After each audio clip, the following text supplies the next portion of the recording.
তামিম ইকবাল তার বিপিএলের দল ফরচুন বরিশালকে যেন দুহাত ভরে দিচ্ছেন। সত্যি ভাই, আজকে তামিম ইকবালের প্রশংসা না করে পারলাম না। তামিম ইকবালকে এমনিতেই ধরা হয় বাংলাদেশ ক্রিকেটের সর্বকালের সেরা ওপেনিং ব্যাটসম্যান। তার উপরে তিনি মানুষ হিসেবেও অনেক ভালো একজন মানুষ। তার সাথে যারা মিশেছেন, তার সাথে যারা চলেছেন, স্পেশালি তার সাথে যারা ক্রিকেট খেলেছেন, প্রত্যেকেই এক বাক্যে একটি কথা স্বীকার করে নেয়, আর সেটা হলো মানুষ হিসেবে তামিম ইকবালের জুরি মেলা ভার। যখনই যারা বিপদে পড়েছেন, তার সাথে যারা খেলেছেন বা জাতীয় দলে ছিলেন, যখনই যারা বিপদে পড়েছেন, তখনই যেন তামিম ইকবাল সবার ছায়া হয়ে এসেছেন। কখনোই কাউকে নিরাশ করেননি তামিম ইকবাল।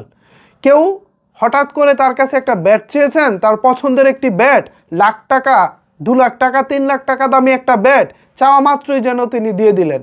তিনি এত উদার, এত বড় মনের মানুষ।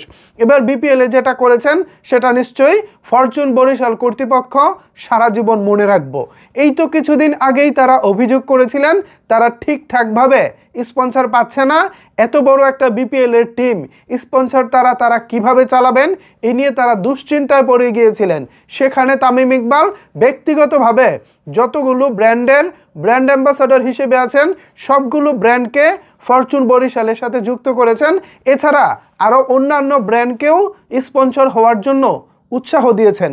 পাশাপাশি পাকিস্তানের নির্ভরযোগ্য পেসার শাহিন শাহ আফ্রিদিকেও বিপিএলে নিয়ে এসেছেন। জাস্ট তার একটি ফোন কলেই শাহিন শাহ আফ্রিদি ফরচুন বরিশালে যোগ দিয়েছেন। তিনি এই মুহূর্তে বাংলাদেশে অবস্থান করতেছেন। ভাবা যায় যে Shaheen Shah Afridi Bangladesh premier league BPL খেলবো কি খেলবো না, এ নিয়ে সবাই দ্বিধাদ্বন্দ্বে ছিল। সেখানে কিনা শাহিন শাহ আফ্রিদিকে তামিম ইকবাল বাংলাদেশে নিয়ে এসেছেন। এটা জাস্ট সত্যি তামিম ইকবাল ছাড়া অসম্ভব একটা ব্যাপার ছিল। আমরা করোনাকালীন সময়ে দেখেছি তামিম ইকবাল বেশ কিছু ফেসবুকে পডকাস্ট অনুষ্ঠান করেছিল, লাইভ অনুষ্ঠান। সেই লাইভ অনুষ্ঠানে আমরা রোহিত শর্মার মতো প্লেয়ারকে তার লাইভে এসে কথা বলতে দেখেছি, যাদের 1 ঘন্টার মূল্য অনেক বেশি। তো বুঝতে পারতেছেন একজন তামিম ইকবাল সত্যি মানুষ হিসেবে দারুণ। হয়তো অনেক সময় মিডিয়া আমাদের সামনে তাকে এমনভাবে উপস্থাপন করে যার কারণে হয়তো মাঝে মধ্যে তাকে আমরা ঘৃণার পাত্র হিসেবে দেখি, মাঝে মধ্যে আবার তাকে ভালোবাসি। সাকিব তামিম দ্বন্দ্বের কারণে অনেকেই হয়তো তামিমকে ভিলেন ভেবেছিলেন, নানা রকমের কন্ট্রোভার্সি তো ছিলই। সো সব কিছু ছাপিয়ে একজন ভালো মানুষ তামিম ইকবালকে সত্যি স্যালুট জানাতে হয়। আগামী 30 তারিখ থেকে বিপিএল শুরু হচ্ছে।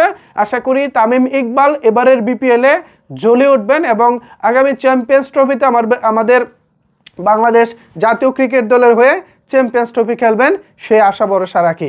তো তামিম ইকবালের যারা ভক্ত আছেন বা তামিম ইকবাল ভাইকে নিয়ে যদি আপনাদের কোনো কিছু বলার থাকে, তাহলে অবশ্যই সেটি নিচের কমেন্টস বক্সে জানাতে পারেন। ধন্যবাদ সবাইকে এতক্ষণ আমার সাথে থাকার জন্য।